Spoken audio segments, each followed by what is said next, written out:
Assalamualaikum warahmatullahi wabarakatuh. Saudara yang dirahmati Allah, mudah-mudahan kita senantiasa dalam keadaan sehat walafiat. Peraturan baru membuat karyawan harus menyisihkan sebagian gajinya untuk membayar iuran tapera.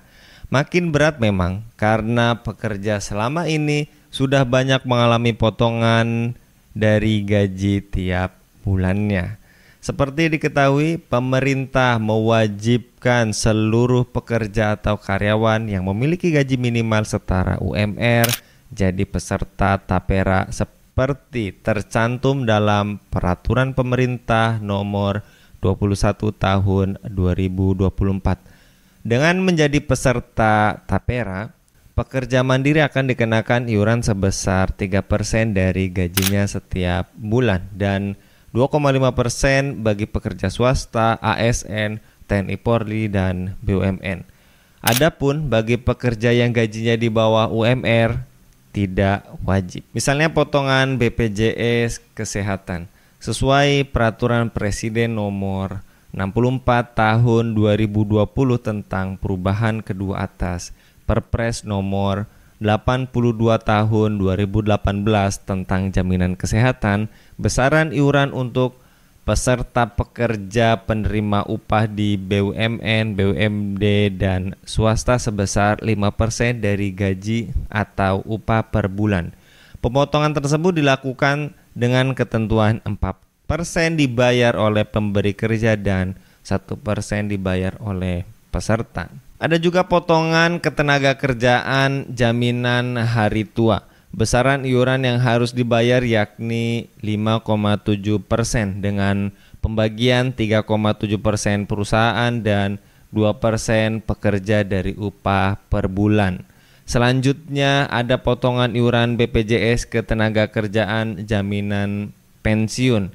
Besarannya yakni 3%, sebanyak 1% karyawan yang menanggung sementara 2%-nya akan dibayar oleh pemberi kerja. Masih ada lagi potongan berikutnya yakni iuran BPJS ketenaga kerjaan, JKK, dan jaminan kematian. Besar iurannya disesuaikan dengan tingkat risiko dan diambil dari upah per bulannya. Besarannya bervariasi dari yang beresiko sangat rendah 0,24% hingga yang resikonya sangat tinggi 1,74%. Sementara untuk besaran iuran jaminan kematian adalah 0,3% dari upah per bulan. Belum berhenti di situ, potongan lainnya adalah pajak penghasilan atau PPh 21. Kepada subjek pajak berupa orang pribadi, badan, bentuk usaha tetap, dan warisan yang belum terbagi atas penghasilan yang diperoleh atau didapatnya. Tidak semua pekerja harus membayar pajak penghasilan ini.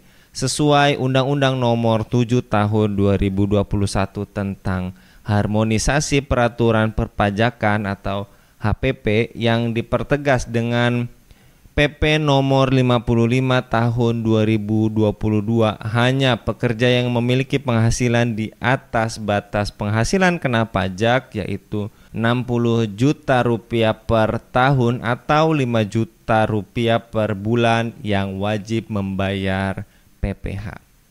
Ada pula potongan yang diberlakukan apabila perusahaan mempunyai kontrak kerjasama dengan perusahaan asuransi swasta. Jenis asuransi bisa macam-macam. Misalnya asuransi kesehatan, jaminan pensiun, jaminan kematian, jaminan hari tua, dan asuransi kecelakaan kerja. Besaran iurannya juga tergantung pada kebijakan pemberi kerja atau perusahaan asuransinya. Perusahaan juga mengeluarkan aturan potongan sesuai kebijakannya masing-masing. Misalnya potongan kehadiran, yakni gaji dipotong apabila karyawan tidak masuk kerja tanpa keterangan. Biasanya juga karena telat hadir atau cepat pulang. Belum lagi potongan untuk iuran serikat kerja yang bervariasi di setiap unitnya. Selain itu, terdapat juga potongan koperasi jika karyawan yang mengambil pinjaman. Karyawan biasanya juga harus membayar cicilan seperti handphone, motor, rumah, atau barang-barang lainnya. Nah, tak lama lagi berarti akan ada tambahan potongan gaji yang baru, yakni tapera, tambah penderitaan rakyat. Bisa juga tambah mumet pikiran rekan-rekan buruh. Bagaimana menurut perspektif Anda? Tinggalkan pada kolom komentar. Assalamualaikum warahmatullahi wabarakatuh.